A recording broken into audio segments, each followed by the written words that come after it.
بسم اللہ الرحمن الرحیم۔ السلام علیکم خواتین و حضرات، ہم اپنے سیشن کا آغاز کرتے ہیں۔ ہمارا جو سیشن ہے جیسے کہ آپ کو معلوم ہے آغاز کرتے ہیں، اور اس کے بعد ہم روایت اور نبی صلی اللہ علیہ وسلم کی حدیث کو پڑھ کے آگے پھر ہم بائبل اسٹڈی کی طرف مڑ جاتے ہیں۔ میں آپ کے سامنے ابھی اسکرین شیئر کرتا ہوں جس میں آپ آج کی جو لیسن ہے اس کو آپ دیکھ سکیں گے۔ سب سے پہلے جو ہم آیت پڑھنے جا رہے ہیں قرآن مجید کی، اس کا تعلق ہے پیغمبروں کی اطاعت یا رسولوں کی اطاعت ہے، یہ اس کا موضوع ہے، اور یہ اس ضمن میں یہ دو آیتیں ہیں جو ہم پڑھیں گے۔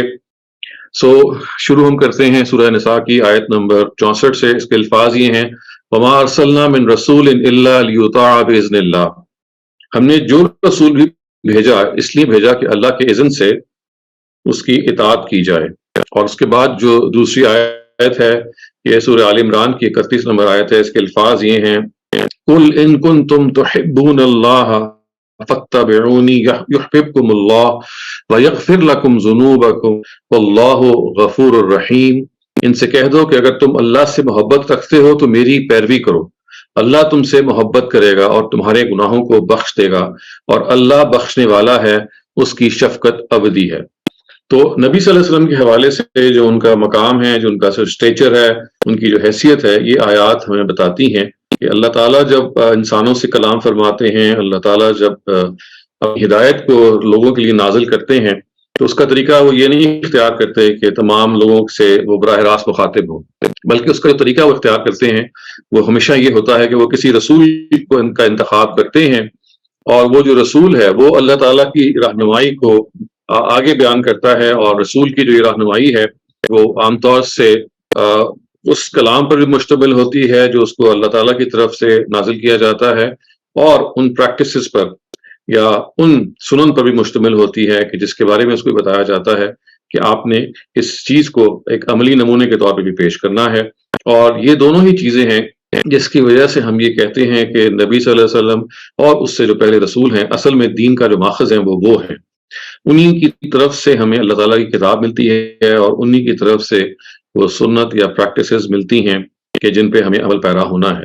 اس وجہ سے اللہ تعالیٰ کے ہاں جو ہدایت پہنچانے کا طریقہ ہے خواتین حضرات، اس کے اندر پیغمبر کا ہونا ایک جزء لا ینفک ہے، اس میں اس کو درمیان سے ہٹایا نہیں جا سکتا، اس لیے کہ اللہ تعالیٰ یہ فرماتے ہیں کہ پیغمبر جو ہیں ان کے آنے کا صرف یہ مقصد نہیں ہے کہ وہ اللہ تعالیٰ کی کتاب لے کے آ جاتے ہیں، بلکہ وہ اللہ تعالیٰ کی کتاب پر عمل بھی کر کے دکھاتے ہیں، اور اس کے ساتھ ساتھ اللہ تعالیٰ کی کتاب کے علاوہ جو انسانوں کو ہدایت چاہیے ہے عمل کے معاملے میں، جیسے مثال کے طور پہ دیکھیے کہ جو ہماری عبادات ہیں، جو ریچولز ہیں، اسی طریقے سے جو آداب کی چیزیں ہیں، اسی طریقے سے جو بعض سوشل ڈائریکٹیوز ہیں جیسے نکاح ہے، ان سب کے بارے میں اللہ تعالیٰ پیغمبر کو براہ راست یہ بتاتے ہیں کہ ان کو اس ہدایت کو آگے پہنچانا ہے۔ قرآن مجید ہو یا وہ سنت ہو جن کو ہم پیغمبر سے اخذ کرتے ہیں، یہ دونوں ہی وہ چیزیں ہیں کہ جو اللہ تعالیٰ کی طرف سے ہمیں ایک رسول دیتا ہے۔ گویا آپ یہ سمجھیے کہ اللہ تعالیٰ اس جگہ پہ کھڑے ہیں کہ جہاں وہ اس ہدایت کو ہمیں بھیجنے والے ہیں، اور پیغمبر اس جگہ پہ کھڑا ہے جہاں اس ہدایت کو ریسیو کرتا ہے۔ کتاب کے ذریعے سے وہ جو اس نے عقائد کی اصلاح کرنی ہے اور دوسری چیزوں کی اصلاح کرنی ہے وہ اصلاح کرتا ہے، اللہ تعالیٰ کی جو بتائی ہوئی ہدایت ہے اس کو پیش کرتا ہے، انسانوں کی اخلاقی رہنمائی کے معاملے میں ان کو یاد دہانی کراتا ہے، ان کو ریمائنڈرز بھیجتا ہے، اور اس کے ساتھ ساتھ جو عمل میں ضرورت ہے بہت ساری چیزوں کے، وہ اس کا ایک اظہار بھی کرتا ہے۔ چنانچہ نبی صلی اللہ علیہ وسلم کی جو یہ حیثیت ہے، یہ ایک ایسی مسلم حیثیت ہے کہ جس کے بارے میں یہ کہنا بے جا نہ ہوگا کہ ان کی طرف سے جو ہمیں دین ملتا ہے، اس دین کے بارے میں جہاں ہمیں قرآن مجید کو وہ حیثیت دینی ہے کہ وہ اللہ کی آخری کتاب ہے اور اللہ تعالیٰ کی طرف سے ایک قطعی ذریعے سے ہم تک پہنچی ہے، جس کا مطلب یہ ہے کہ اتنے بڑے جم غفیر نے اس کتاب کی تلاوت کی ہے، اس کو یاد کیا ہے، اس کو منتقل کیا ہے کہ اس پہ کسی جھوٹ کا جمع ہونا ناممکن ہے۔ اسی کو ہم کہتے ہیں تواتر، یعنی تواتر کا مطلب ہے ایک چیز اتنی بڑی تعداد میں مختلف لوگ پیش کر رہے ہیں، پریزنٹ کر رہے ہیں کہ اس کے بارے میں یہ گمان نہیں کیا جا سکتا کہ انہوں نے کہیں مل بیٹھ کے سازش کر لی ہوگی اور کسی کو گھڑ لیا ہوگا۔ وہ آپس میں ایک دوسرے کو جانتے بھی نہیں ہیں، ایک دوسرے سے ان کا کوئی ٹاکرا بھی نہیں ہوا ہوا، وہ مختلف علاقوں میں رہ رہے ہوتے ہیں، لیکن سب ہی ایک بات کو آگے پہنچا رہے ہوتے ہیں. اور نہ صرف یہ کہ یہ جو پہلی جنریشن ہے جہاں سے اس کا آغاز ہوتا ہے، بلکہ ہر جنریشن میں یہی تواتر موجود ہوتا ہے. یعنی نبی صلی اللہ علیہ وسلم کی طرف سے جو اہتمام ہوا وہ یہ ہے کہ صحابہ کرام کی جو پوری جنریشن ہے وہ سب کے سب انہوں نے ایک ہی بات کو آگے پہنچایا جو قرآن مجید ہے، اور اس کے بعد اگلی جنریشن نے، اور سو آن اینڈ سو فورتھ، یہاں تک کہ ہمیں وہ کتاب مل گئی، لکھی بھی مل گئی اور زبانی بھی یاد کر کے بھی مل گئی. یہی معاملہ نبی صلی اللہ علیہ وسلم کی پریکٹسز کا ہے یا سنن کا ہے. جیسے کہ میں نے عرض کیا، وہ نماز کے ذریعے سے وہ یعنی نماز خود اس کا ایک ایگزامپل ہے، روزہ اس کی ایگزامپل ہے کہ اتنی بڑی تعداد میں صحابہ نے اس پر عمل کیا اور اس کو آگے پہنچایا عمل سے، کہ اگین یہ کسی ایسی سازش کا شکار نہیں ہو سکتی کہ ہم یہ کہہ لیں کہ لوگوں نے یہ اپنی طرف سے پہنچا دی ہے. اسی وجہ سے قرآن مجید اور سنت دونوں جو ہیں وہ جس طریقے سے ہم کو پہنچے ہیں اس کے بارے میں ہم یہ کہتے ہیں کہ they provide certitude. یعنی certitude کا مطلب ہے قطعیت یا یقین کی درجے میں ہم کہہ سکتے ہیں کہ جو کچھ ہمیں پہنچا ہے وہ اللہ تعالیٰ کی طرف سے رسول اللہ صلی اللہ علیہ وسلم نے بالکل درست طریقے سے پہنچایا. اس کے علاوہ ہمیں یہ معلوم ہے خواتین حضرات کہ نبی صلی اللہ علیہ وسلم سے گفتگویں ہوئیں، بعض دفعہ انہوں نے کسی کی گفتگو سنی، اس پہ کامنٹ کر لیا، کسی نے سوال کیا، آپ نے اس کا جواب دے دیا.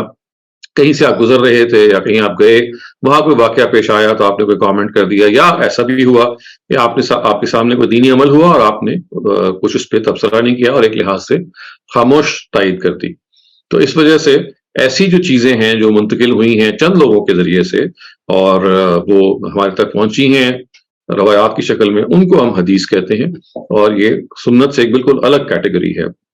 اور یہ وہ چیزیں ہیں کہ جو تواتر سے ہمیں منتقل نہیں ہوئی، ہم ان کے بارے میں یہ کلیم نہیں کر سکتے، بلکہ ان کو ہم اخبار احاد کہتے ہیں. یعنی خبر واحد کی جمع ہے اخبار احاد. اس کا مطلب ہے کہ حدیث جو ہے یا نبی صلی اللہ علیہ وسلم کی جو گفتگویں ہیں، ان کی جو کانورسیشنز ہیں، ان کا جو علم ہے وہ ہمیں حدیث کے ذریعے سے پہنچا ہے.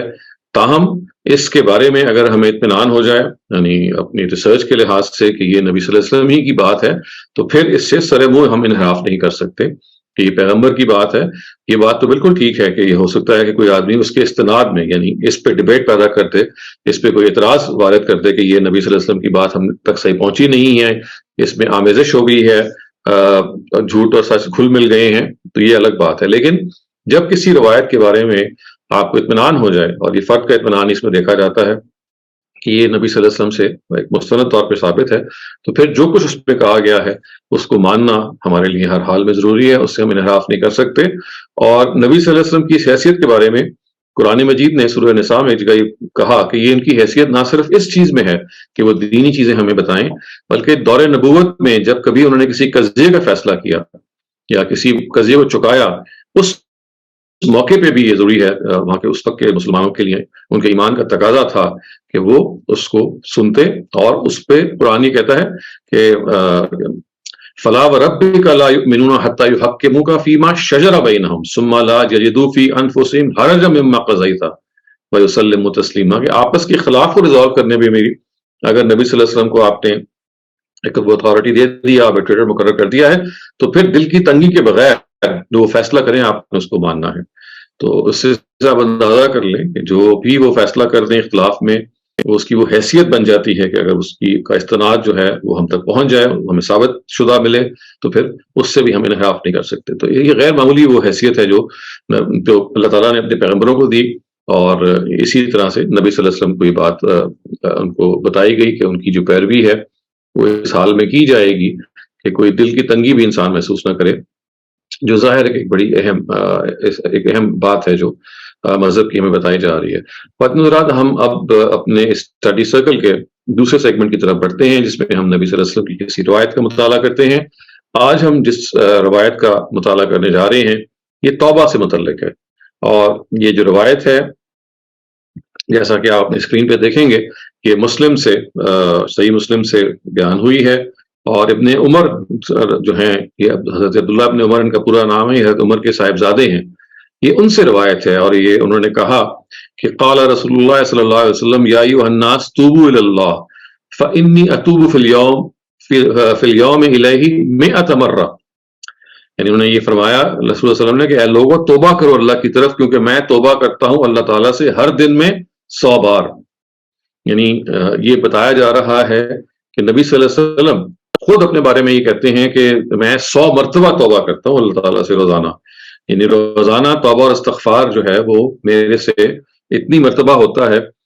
ہم یہ جان سکتے ہیں کہ اللہ تعالیٰ کے جو پیغمبر ہیں، جو ان کی حیثیت ہے، جو ان کا مقام ہے، جو ان کا مرتبہ ہے، اور آبویسلی جس درجے میں ان کی جو زندگی تھی جس میں تقوی اور الہیت اور خدا کے ساتھ تعلق اتنا مسلم ہے کہ ان جیسی ہستی بھی یہ کہتی ہے باوجود اس غیر معمولی اسٹیٹس کے کہ میں 100 مرتبہ روزانہ اللہ تعالیٰ سے توبہ کرتا ہوں، یعنی ان کا کہنے کی غالباً مراد یہی ہے کہ وہ ہر وقت خداوند تعالیٰ سے استغفار کرتے رہتے تھے، ہر وقت توبہ کرتے رہتے تھے۔ 100 کا جو ہنسا ہے یہ تکثیر کا عدد ہے، تکثیر کا مطلب میں ہر وقت بار بار میں نے 100 مرتبہ یہ کام کیا، اس کا مطلب یہ ہوتا ہے کہ جیسے میں نے اس کام کو بہت زیادہ کثرت سے کیا۔ تو اصل میں کثرت سے استغفار کرنا، کثرت سے توبہ کرنا، کثرت سے اللہ تعالیٰ کو یہ یاد کر کے کہتے رہنا کہ اللہ تعالیٰ پچھلے لمحات میں جو میرے ساتھ میں نے جو زیادتی کی اپنے اوپر یا میرے سے زیادتی سرزد ہوئی ہے تو اس کو معاف فرما۔ یہ اصل میں اس چیز کی طرف اشارہ کرتا ہے کہ انسان جو ہے روزانہ اس سے چھوٹی چھوٹی خطائیں تقصیریں سرزد ہوتی رہتی ہیں، یعنی کبھی کوئی چیز کو ہم نے اوور اسٹیٹ کر دیا، کبھی ہم نے انڈر اسٹیٹ کر دیا، کبھی مبالغہ کر دیا، کبھی جھوٹ اور سچ کی آمیزش ہو گئی، کبھی غصے میں آ کے کوئی ایسی بات کر دی، کبھی آنکھوں میں بد نظری پیدا ہو گئی، کبھی کوئی ایسا معاملہ ہو گیا کہ جس میں دوسرے کے ساتھ زیادتی کا معاملہ ہو گیا۔ تو یہ ساری وہ چیزیں ہیں جس میں یعنی جب دوسرا انوالو ہو جائے پھر تو ایک اور چیز بھی در آتی ہے، وہ یہ کہ آپ کو دوسرے سے بھی معافی مانگنی ہے۔ لیکن بہرحال اللہ سے تو آپ نے ہر حال میں معافی مانگنی، چاہے وہ گناہ دوسرے سے متعلق ہوتا ہے یا نہیں ہوتا، دونوں صورتوں میں آپ نے خدا سے معافی مانگتے رہنا ہے۔ تو یہاں اصل میں جو یہ بتایا جا رہا ہے کہ میں 100 مرتبہ توبہ کرتا ہوں روزانہ، یہ اس بات کی طرف اشارہ ہے کہ ہم مسلمانوں کو بھی جب بھی کبھی غلطی ہو، جب بھی ہم سے کوئی کوتاہی ہو جائے تو فوراً خداوند تعالیٰ سے رجوع کرنا چاہیے۔ اور نادانستگی میں بھی بعض انسان کو غلطیاں ہوتی ہیں، ان انٹینشنل مسٹیکس بھی تو ہوتی ہیں، آپ تو کچھ تو انٹینشنل مسٹیکس ہوتی ہیں لیکن کچھ ان انٹینشنل ہوتی ہیں، تو ان کے بارے میں بھی اللہ تعالیٰ یہ کہتے ہیں کہ نہیں، آپ کو بار بار اللہ کی طرف رجوع کرنا چاہیے۔ اور قرآن مجید میں جو ایک قاعدہ بیان ہوا ہے خواتین حضرات، جو بڑا ڈھارس دیتا ہے ہم سب کو، وہ یہ بتاتا ہے سورہ نساء میں کہ وہ لوگ کہ جو جذبات میں آ کے توبہ گناہ کر بیٹھے، یعنی جذبات میں آ کے گناہ کر بیٹھے اور اس کے بعد اللہ تعالیٰ یہ فرماتے ہیں کہ وہ جیسے ان کو ریئلائز ہو کہ میرے سے غلطی ہوئی ہے وہ فوراً اللہ تعالیٰ کی طرف لپکیں۔ تو اللہ تعالیٰ کہتے ہیں کہ میرے پہ یہ واجب ہے، it is incumbent upon me, یعنی قرآن کے الفاظ جو ہیں وہ یہ ہیں کہ خداوند تعالیٰ کہتے ہیں it is mandatory upon me کہ میں ایسی سچویشن میں ان کو فورگیو کر دیتا ہوں۔ تو توبہ اور استغفار خواتین حضرات ایک ایسی چیز ہے کہ جسے ہمیں ہر وقت اپنے زبان پہ جاری رکھنا چاہیے۔ یہ ہمیں خداوند تعالیٰ سے جوڑتی بھی ہے، یہ اللہ تعالیٰ کا ذکر بھی ہے، اور یہ اس بات کا اعتراف بھی ہے کہ ہمارے سے انسان سے غلطی ہوتی رہتی ہے، اور کبھی بھی غلطی پہ انسان کو جمنا نہیں چاہیے، کبھی بھی جری نہیں ہونا چاہیے، ہمیشہ اپنی غلطی کا اس طرف دھیان رکھنا چاہیے، اعتراف کرنا چاہیے۔ دوسرے سے اگر آپ کو معافی مانگنی پڑے تو معافی مانگنے میں کوئی آر نہیں ہے، کوئی شرم نہیں ہے، اور ہر حال میں آپ کو یہ دیکھنا ہے کہ آپ کو اس چیز کو بنا کے رکھنا ہے جس کے بگاڑنے میں آپ ہی کا کردار تھا، آپ ہی کو اس چیز کو جوڑنا ہے، اور آپ ہی کو لوگوں کے ساتھ اگر آپ کی طرف سے کوئی زیادتی ہوئی ہے تو پہل کرنی ہے، اور پہل کرنے کے بارے میں کبھی بھی یہ نہیں سوچنا کہ سوری کہنا یا اپولوجائز کرنا جو ہے یہ انسان کو دوسروں کی نظروں میں گرا دیتا ہے۔ دوسروں کی نظروں میں خواہ کچھ بھی ہو، اپولوجائز کرنا یا دوسرے سے معافی مانگنا اگر زیادتی آپ نے کسی کے ساتھ کی ہے تو یہ خدا کی نگاہوں میں انسان کو ایلیویٹ کرتا ہے، خدا کی نگاہوں میں انسان کو بلند کرتا ہے، اور ہمیں اسی کا خیال رکھنا ضروری ہے۔ آئیے ہم اپنے اسٹڈی سرکل کے تیسرے سیگمنٹ کی طرف بڑھتے ہیں خواتین حضرات۔ اس میں ہم کتاب مقدس یا بائبل سے کوئی نہ کوئی اقتباس پڑھتے ہیں، اور یہ جو ہم آج اقتباس پڑھنے جا رہے ہیں جیسے کہ آپ نے دیکھا یہ متی کی جو انجیل ہے، گاسپل آف میتھیو، اس کی جو چیپٹر نمبر 4 کی 43 سے لے کے 47 آیات ہیں جو ہم پڑھیں گے۔ حضرت مسیح یہ کہتے ہیں کہ تم سن چکے ہو کہ کہا گیا تھا کہ اپنے پڑوسی سے محبت رکھ اور اپنے دشمن سے عداوت، لیکن میں تم سے یہ کہتا ہوں کہ اپنے دشمنوں سے بھی محبت رکھو اور اپنے ستانے والوں کے لیے دعا کرو، تاکہ تم اپنے باپ کے جو آسمان پر ہے بیٹے ٹھہرو۔ یعنی ظاہر ہے کہ قدیم جو زبان ہے اس میں باپ کا جو لفظ ہے وہ جو زبان میں استعمال ہوتا تھا وہ وہی تھا جو خدا کے طور پہ بھی استعمال ہوتا تھا، تو خدا اصل میں یہاں مراد ہے، ترجمہ میں لوگوں نے اس کو باپ کر دیا۔ مراد یہ ہے کہ تمہارا خدا کے جو آسمان پر ہے اس کے تم بیٹے ٹھہرو، یعنی بیٹے کا کیا مطلب ہے؟ یہ میں پہلے بھی آپ کو بتا چکا ہوں کہ جو قدیم زبانیں ہیں ان کے اندر جو بیٹے کے لیے اور عبد کے لیے، یعنی اس کو ہم عبداللہ جیسے کہتے ہیں، ایک ہی لفظ ہے.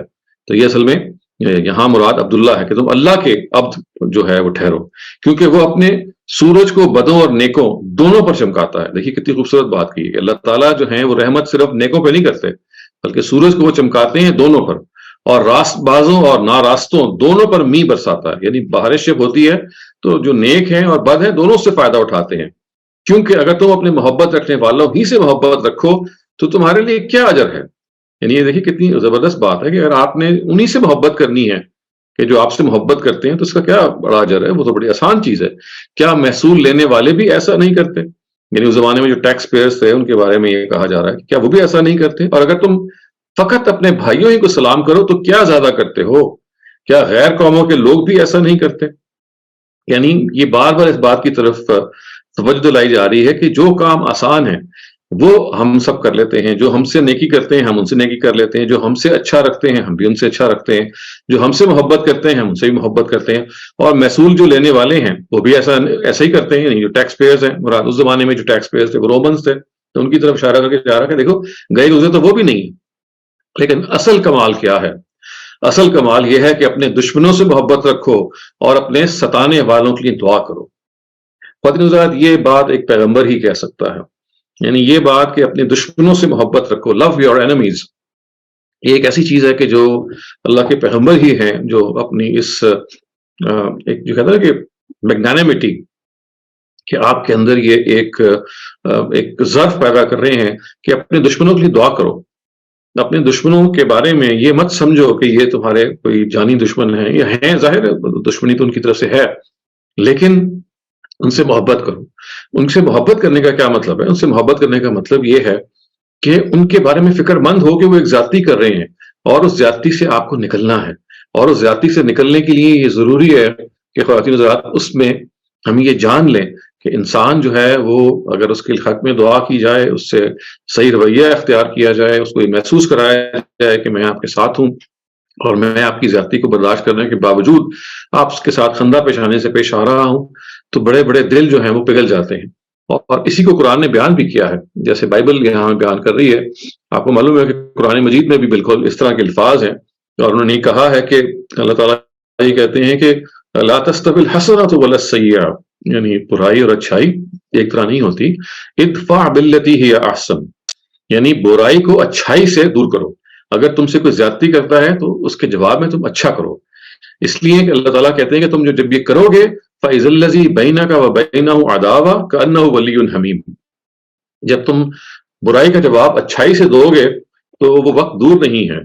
یہ پیشنس اس میں ضرور چاہیے، اس میں صبر ضرور چاہیے، لیکن جب تم یہ کام کرو گے تو اللہ تعالیٰ کہتے ہیں کہ كَأَنَّهُ وَلِيٌّ حَمِيمٌ فَإِذَا الَّذِي بَيْنَكَ وَبَيْنَهُ عَدَاوَةٌ، کہ جس کے اور تمہارے درمیان شدید دشمنی تھی وہ تمہارا جانی دوست بن کے رہ گیا. كَأَنَّهُ وَلِيٌّ حَمِيمٌ، وہ تمہارا پکا دوست بن کے ہو گیا. تو یہ وہ چیز ہے کہ جو خداوند تعالیٰ کے سب پیغمبر بتاتے ہیں، اور وہ ہمیں اس بات کا سبق دیتے ہیں کہ جو اچھائی ایک ایسی چیز ہے کہ جیسے میں نے عرض کیا کہ وہ انسان کو پگھلا دیتی ہے اندر سے، وہ اخلاقی فتح انسان کو دیتی ہے. دوسرے کی برائی کا جواب اچھائی سے دینا، دوسرے کی زیادتی کا جواب خندہ پیشانی سے دینا. دوسرا نے اگر آپ کے ساتھ کوئی وہ معاملہ کیا ہے کہ جس کے نتیجے میں آپ کا دل اس سے اکھڑ جائے، تو قرآن مجید اور اللہ تعالیٰ کے سارے پیغمبر ہمیں یہ بتاتے ہیں کہ اگر آپ یہ چاہتے ہیں کہ اس شخص کو ٹھیک کریں، یعنی یہ تو بالکل آپ کو حق حاصل ہے کہ اگر زیادتی کی ہے تو آپ برابر کی زیادتی اس پر کر سکتے ہیں، یہ آپ کو حق دیا گیا ہے. لیکن خداوند تعالیٰ نے کہا کہ اگر آپ معاف کر دیں گے تو یہ اس کے لیے زیادہ اجر ہے. تو یہ بالکل ایسی ہی چیز ہے کہ اگر آپ کے ساتھ کوئی زیادتی کرے اور اس زیادتی کے بارے میں آپ اس کے بارے میں دعا کرنا شروع کر دیں گے، اے پیغمبر، اے خداوند تعالیٰ تو اس شخص کو اس کی ہدایت فرما، اس کو نیک بنا، اس کو بتا کہ وہ زیادتی کر رہا ہے. اور نبی صلی اللہ علیہ وسلم کی زندگی اگر آپ دیکھیں خواتین حضرات تو آپ کو یہ نظر آئے گا جگہ جگہ کہ انہوں نے اپنے دشمنوں کو معاف کیا، انہوں نے زیادتی کرنے والوں کو محسوس نہیں کرنے دیا کہ جیسے ان کو کبھی بھی انہوں نے اپنے ذاتی انتقام کا نشانہ بنایا. تو چنانچہ سیرت نگاہ اس بات کو بیان کرتے ہیں نبی صلی اللہ علیہ وسلم کی کہ انہوں نے کبھی اپنی ذات کے لیے انتقام نہیں لیا. یعنی ایک مذہب کے حوالے سے تو جو ان کو حکم دیا گیا تھا بعض لوگوں کو سزا دینے کا وہ ایک الگ چیز ہے، لیکن اپنی ذات کے حوالے سے کوئی ایسا انسٹنس نہیں کوٹ کیا جا سکتا کہ انہوں نے انتقام کا سہارا لیا ہو. ہمیشہ برائی کو اچھائی سے تبدیل کیا، اور یہی وہ چیز ہے جو ایک انتہائی مشکل چیز ہے. انسان جس سے دکھا ہو، جس کا دل، وہ اس کے لیے بہت مشکل ہوتا ہے کہ وہ اسی دل سے اس شخص کے ساتھ اچھے جذبات رکھے، اس کو برا بھلا کہنے کے بجائے راتوں کو اٹھ کے اس کے حق میں دعا کرے کہ اے پروردگار، یہ شخص جو ہے یہ زیادتی کر رہا ہے اور یہ جانتا نہیں ہے کہ یہ زیادتی کر رہا ہے، اس کو تو ہدایت دے اور اس کو سیدھا رستہ دکھا. تو یہ پیغمبر ہی ہیں جو یہ بات بتا سکتے ہیں، اور یہ حضرت مسیح کی جو یہ ٹیچنگ ہے خواتین حضرات، یہ اس لحاظ سے بہت ہی قیمتی ہے. تو آئیے ہم اپنے اسٹڈی سرکل کے چوتھے حصے کی طرف بڑھتے ہیں، جس میں ہم کسی نہ کسی ٹاپک پہ ڈسکشن کرتے ہیں، اور یہ ایک ماڈریٹڈ سیشن ہوتا ہے. مریم جو ہماری ایک ایڈمنسٹریٹر ہیں، وہ اس کو کنڈکٹ کرتی ہیں. سو آج جو ہم اس ٹاپک کو جس کو ہم بات کرنے جا رہے ہیں، وہ یہ ہے کہ کیا ہم موت کے لیے تیار ہیں؟ Are we ready to die اور are we prepared for death? موت ایک ایسی چیز ہے خواتین حضرات کہ جو ہر انسان کو کسی وقت بھی لے سکتی ہے، اور it doesn't see whether it's coming on a young person or a elderly person. اس نے جب آنا ہے تو آنا ہے، اور اچھے سے اچھے وقت اور برے سے برے وقت اور کسی بھی وقت آ سکتے ہیں. اور یہ ایسی حقیقت ہے کہ اللہ تعالیٰ کا انکار کیا جا سکتا ہے لیکن موت کا انکار کوئی نہیں کر سکتا. اتنی بڑی حقیقت ہے، لیکن ہمارے سے اوجھل ہو جاتی ہے. سو آئیے ہم اس پہ کچھ تبادلہ خیال کریں اور یہ دیکھیں کہ ہم ایک دوسرے کو اس میں کیا بتا سکتے ہیں اور سمجھا سکتے ہیں کہ جس کے نتیجے میں ہمیں احساس ہو کہ ہمیں موت کے بارے میں ہمیشہ we have to be always prepared that it can come any time, and therefore we have to be in a position to face God one day. تو پلیز مریم آپ کنڈکٹ کریں سیشن کو. جی السلام علیکم doctor Shahzad.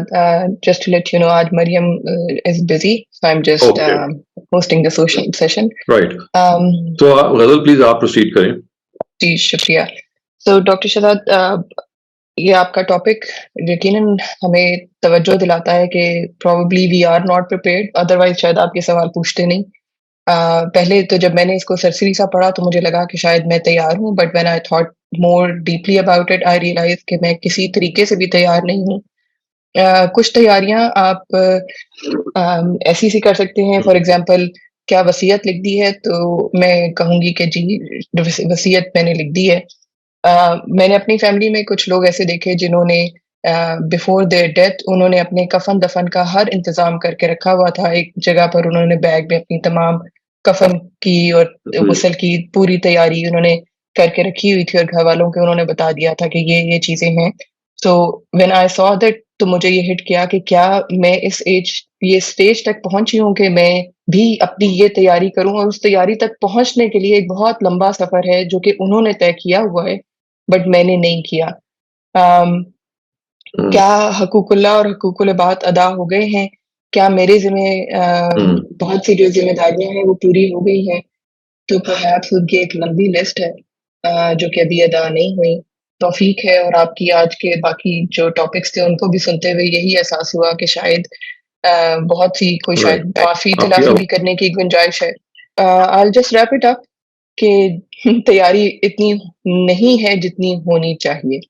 So I'll pass on to Humayun مجید. ہمایوں آپ اپنا views share کیجیے.